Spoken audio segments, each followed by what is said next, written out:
Hi, Happy New Year, and welcome to episode 106, yay, of Pink's Picks Book Recs, commentary from a retired high school English teacher. At the 75th National Book Awards in November, Percival Everett's James won for fiction. Last episode, I discussed Everett's rhetorical strategy, repeating the word name or a form of it over 75 times, which reinforces his title choice, dignifying, in some ways almost deifying, Twain's Jim from Huck Finn with the formal James. Today's title, All Fours, features a nameless protagonist.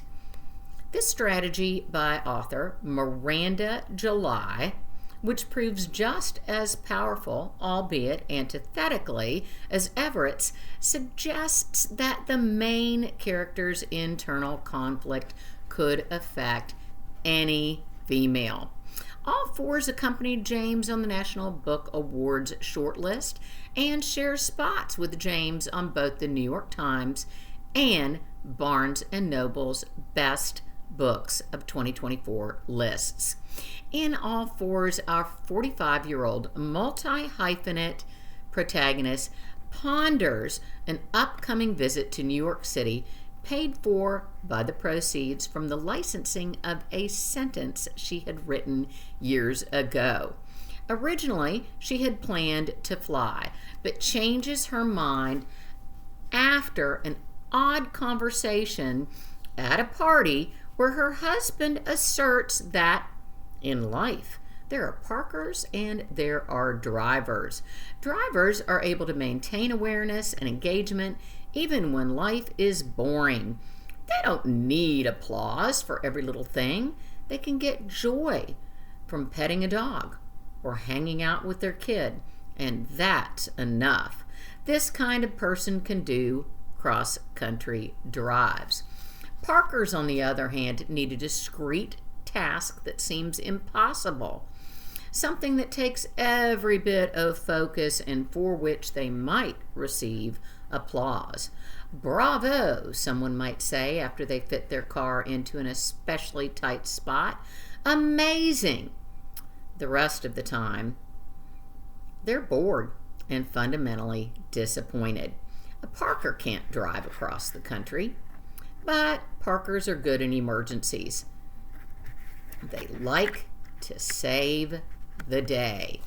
This delightful metaphor, which is extended throughout, sets the plot in motion when the main character, a parker, decides to motor solo from LA to Manhattan in a misguided attempt to become a driver.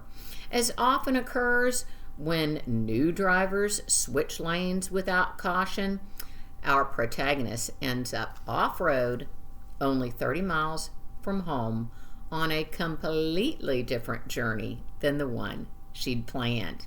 July's writing is brilliant, thus worthy of all the accolades she's received. Her similes and metaphors are ingenious as well as relatable. For example, false modesty is one of those things that is hard to go easy on, like squirting whipped cream from a can.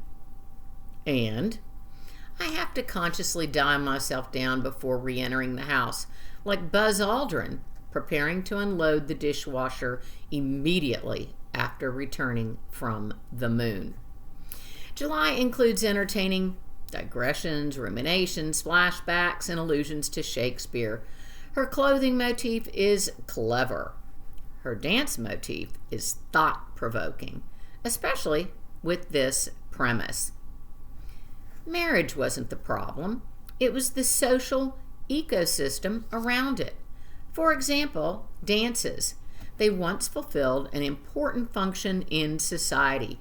Court dances, barn dances, ballroom dances. They allowed people to legally touch someone who wasn't their husband or wife. Biologically, it's important to feel different arms and hands, smell strange bodies. A diverse human biosphere makes for a healthy marriage.